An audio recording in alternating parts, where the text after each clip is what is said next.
Alors désolé par avance, je suis un petit peu malade, mais ce film est tellement une masterclass que je me devais de vous faire une critique. Salut tout le monde et bienvenue sur ma chaîne Didio Studios, je m'appelle Jordan et oui vous l'aurez compris, je suis allé voir le nouveau film d'animation Spider-Man Across the Spider-Verse, donc le second volet d'une trilogie. Que dire sur ce film à part waouh! J'ai pris tout simplement une grosse claque visuelle, une histoire à laquelle j'ai totalement adhéré. Je tiens également à préciser que cette vidéo comportera du spoil et sera plus courte que d'habitude. On se charge de décrypter tout ça, laissons place au générique.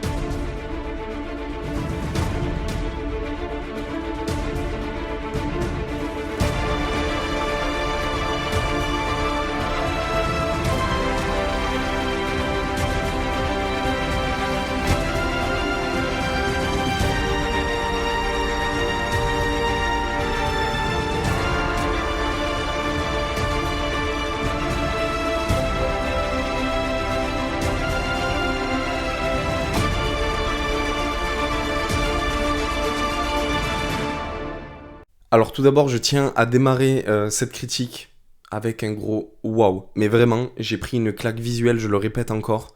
Moi, je suis pas très fan de ce type d'animation en général, mais là, c'est tout simplement artistique. C'est de l'art, du début jusqu'à la fin. Alors on avait le premier volet que beaucoup qualifiaient de masterclass, moi je l'ai trouvé très bien, mais de là à dire que c'était une masterclass, c'était un mot fort. Là je vous le dis, pour moi ce second volet est une masterclass. Ce film traite notamment du multivers, donc plus précisément du Spider-Verse, on y reviendra tout à l'heure.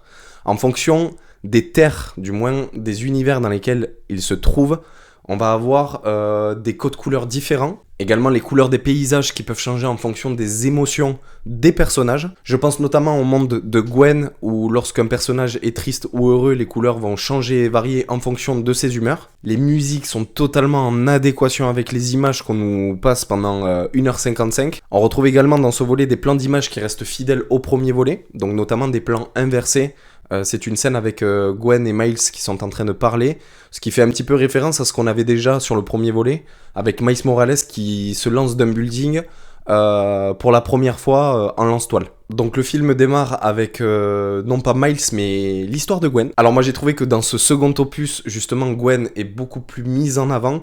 Elle n'a carrément plus un rôle de second rôle, mais limite de principal, parce qu'elle occupe quasiment autant l'écran que Miles. Donc on explore des sujets qui avaient déjà été émis dans le 1, comme par exemple la mort de son meilleur ami Peter Parker, qui dans cet univers-là n'est pas Spider-Man, mais se transforme en lézard. C'est ça que j'ai beaucoup aimé avec ce film-là, c'est qu'il traite correctement et comme il se doit le multivers, et ça ouvre énormément de possibilités différentes également. Suite à cet accident tragique, on a une Gwen, donc une Spider-Woman, qui est traquée par son propre père qui est policier. Lors d'un combat avec le vautour, donc un vautour un peu spécifique puisqu'il vient d'un autre univers et il ne devrait pas se retrouver dans l'univers de Gwen, il parle même italien. Donc on a un groupe qu'on appellera la Spider Society, créé par Miguel O'Hara, l'un des Spider-Man plus connus sous le nom de Spider-Man 2099, et Jessica Drew, plus connue également sous le nom de Spider-Woman, qui arrive avec une moto et enceinte, ça c'est plutôt fidèle aux comics. J'ai trouvé que la référence était très bonne. Ils arrivent tous deux d'un autre univers pour essayer de sauver celui de Gwen Stacy. Ils arrivent à voyager dans le multiverse, ou plus précisément dans le Spider-Verse, notamment grâce à une montre qui est conçue pour. À ce moment-là, on a une référence qui est très très intéressante.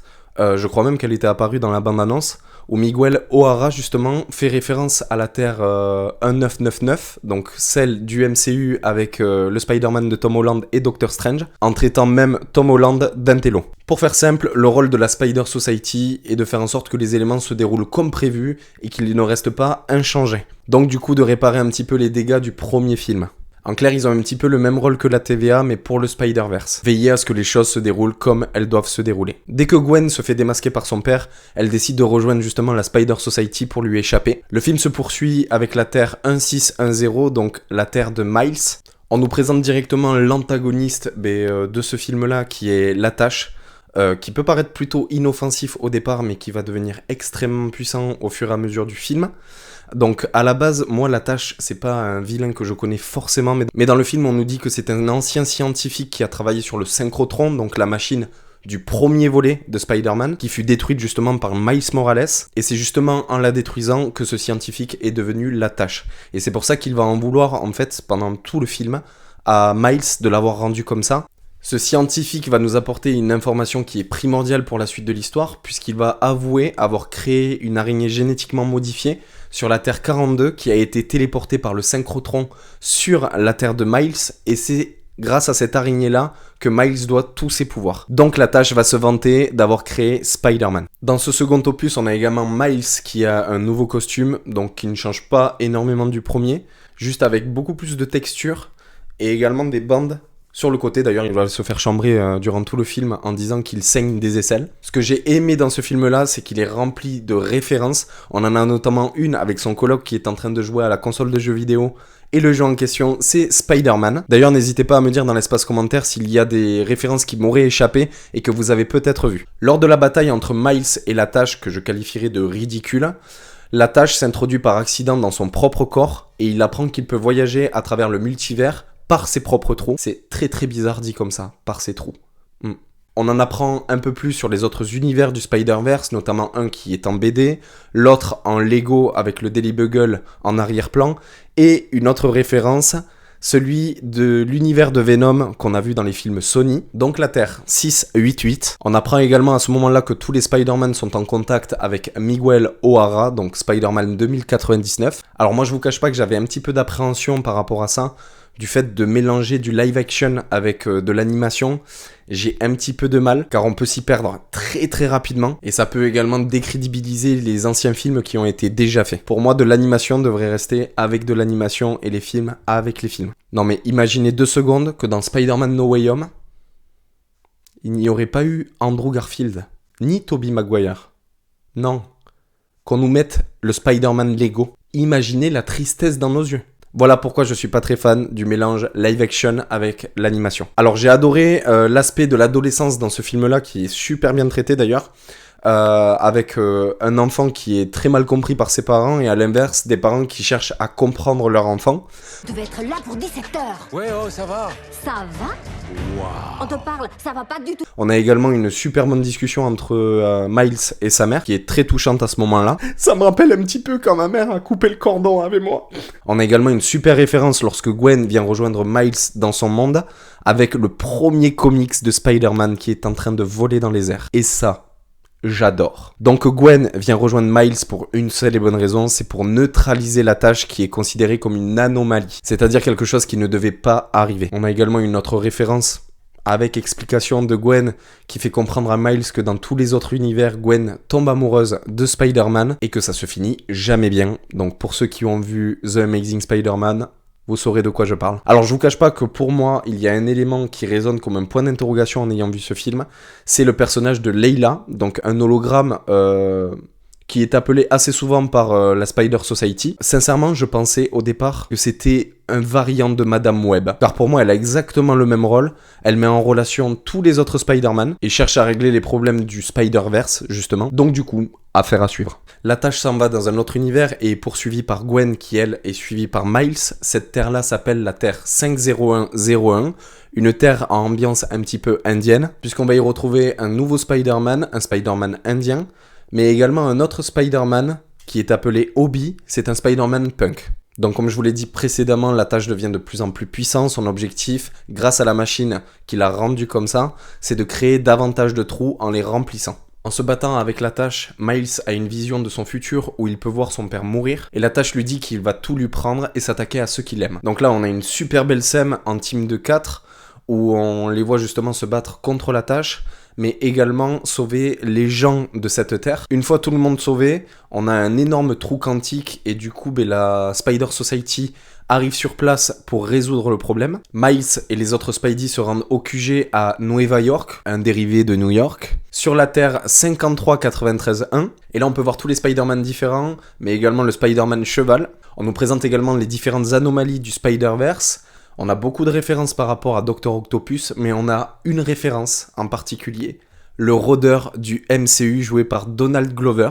Donc ce personnage qu'on a pu apercevoir dans Homecoming, ce qui nous laisse penser que le rôdeur dans le MCU arrivera tôt ou tard. Sur cette partie-là, on en apprend un peu plus sur Miguel O'Hara. Alors moi, je vous avoue que ce personnage-là, j'avais d'énormes attentes et j'ai été un petit peu déçu. Donc on nous explique que c'est le seul et l'unique Spider-Man de cette Terre 5393-1, donc la Terre où se trouve le QG. Mais également, c'est un Spider-Man à tendance vampirique, donc qui s'injecte des espèces de sérum. Alors je trouve en soi que le personnage est assez badass et plutôt bien représenté. Par contre, le seul point, c'est qu'il se fait très très malmener par Miles Morales, ce que je trouve assez dommage. Soyons honnêtes, Miles Morales pour moi est le Spider-Man le plus cheaté de tous. Il a exactement les mêmes pouvoirs que les autres, mais en mieux. Bioélectricité, invisibilité, il met clairement à l'amende tous les autres Spider-Man et sincèrement, ils sont très très nombreux. Donc à ce moment-là, Miguel O'Hara nous en apprend un peu plus sur le Spider-Verse, notamment avec les éléments Canva, c'est-à-dire des éléments qui sont censés arriver et qui ne doivent pas être changés. Si jamais on change l'un de ces éléments-là, le gros risque, c'est de briser et d'effondrer tout l'ensemble du Spider-Verse. Alors les éléments Canva, pour vous faire simple, c'est un petit peu le contraire des éléments Nexus qu'on avait dans le MCU. Le Nexus, c'est quelque chose qui n'est pas censé se passer, et le Canva, c'est quelque chose qui doit à tout prix se passer. Donc ça nous apprend que l'histoire est écrite et interconnectée entre tous les Spider-Man, et c'est là où on nous explique que dans beaucoup d'univers, on voit le capitaine Stacy en train de mourir. On a notamment une très très belle référence avec Andrew Garfield, dans The Amazing Spider-Man 1. Le Peter Parker du premier volet, qui est devenu papa d'ailleurs, explique à Miles que justement, sans la mort d'Oncle Ben, la plupart des Spider-Man ne seraient pas devenus Spider-Man, donc c'est un événement Canva qui est censé se passer et arriver. C'est l'Oncle Ben qui a fait 2 des Spider-Man, et d'ailleurs là on a une autre référence avec le Spider-Man de Tobey qu'on voit justement tenir dans ses bras son Oncle Ben. À ce moment-là, Miguel O'Hara va expliquer à Miles que sur la terre du Spider-Man indien, il a empêché un événement Canva de se passer puisqu'il a sauvé une personne qui était censée mourir, chose qu'il fallait éviter puisque ça va changer le cours de l'histoire. Il explique également que la vision qu'il a eue avec l'attache s'avère vraie. Le père de Miles doit mourir dans 2 jours lors de sa nomination en tant que capitaine de police. Miles va devoir le sauver, mais pour ça il va devoir affronter l'ensemble des Spider-Man, mais comme je le disais, qu'il va mettre tout simplement à l'amende. Une poursuite s'ensuit dans Nueva York, et là on a une scène que j'ai beaucoup aimée où Miguel justement est en train de se battre contre Miles. Il lui pique son bracelet et il lui explique qu'en clair Miles est une anomalie puisqu'il est devenu un Spider-Man qu'il n'aurait jamais dû être, puisque l'araignée qu'il a piquée venait d'un autre univers et non pas du sien, et que c'est à cause de ça que le Spider-Man de son univers est mort. Donc en clair ça reprend un petit peu les rumeurs qui disaient qu'il n'y avait qu'un seul Miles Morales.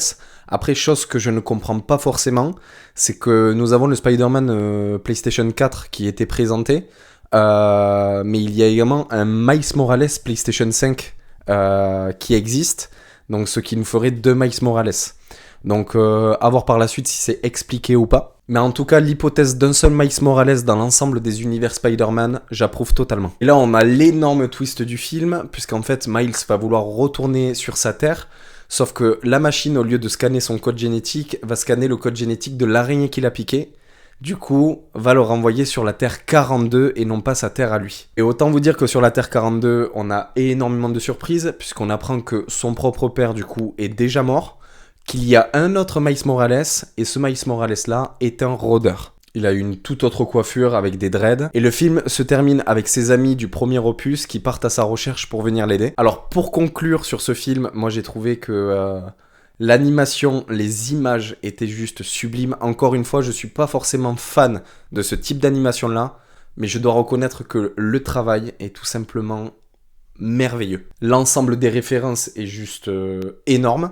Pour moi, je comprends totalement que ce film ait mis autant de temps à sortir et même été repoussé, puisqu'au final, en fait, le résultat est hyper concluant. Alors maintenant, mes attentes pour la suite, le prochain opus, j'espère voir davantage un Miguel O'Hara mis en avant, avec peut-être pour centre d'intérêt un peu moins Miles Morales, mais plus de trouver une solution pour vaincre l'attache qui est la réelle menace. L'attache qu'on ne prenait pas forcément au sérieux au début, et puis on se rend compte qu'en fait c'est une menace multiverselle. Et d'ailleurs j'ai bien aimé cet antagoniste-là que je ne connaissais quasiment pas, et que Miguel O'Hara nous montre un peu plus l'étendue de ses pouvoirs et de ses capacités. Chose qui n'a pas forcément été démontrée dans ce film-là. Je pense concrètement que la première partie du film traitera de la Terre 42, où on va voir justement un Miles qui cherche à s'échapper. Et je pense qu'il n'aura pas trop de mal à s'échapper. Et une seconde partie où justement on pourrait voir l'ensemble des Spider-Man, Miguel O'Hara et Miles Morales compris, s'entraider pour trouver une solution et sauver justement le Spider-Verse. N'hésitez pas à me dire ce que vous avez pensé de ce film-là dans l'espace commentaire. Pour moi personnellement c'est une énorme réussite. Vous pouvez également, si la vidéo vous a plu, lâcher le petit pouce bleu, ça fait toujours plaisir. C'était Didio Studios, à la prochaine.